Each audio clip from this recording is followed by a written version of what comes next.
26મી જાન્યુઆરી એટલે કે 26 તારીખ પહેલો માસ 2001ની સાલ તેથી હતો શુક્રવાર સવારના 8:46 ધરતીકંપનો આંચકો ગુજરાત રાજ્યને લાગ્યો।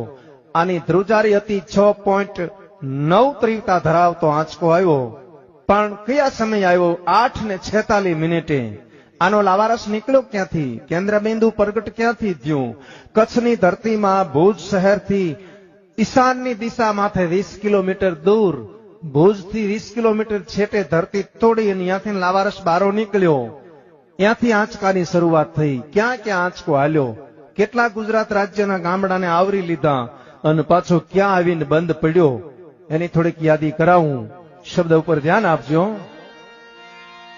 પ્રથમ ભાગે જ્યાં પ્રગટ થયો કચ્છમાંથી ધ્રાંગ લોડાઈને ધ્રુજાવ્યા, ભુજને લીધો ભરડો, અંજારને આંટો ફરી, ખીડો નાખી ખખડાવી, ભચાઉને ભાંગી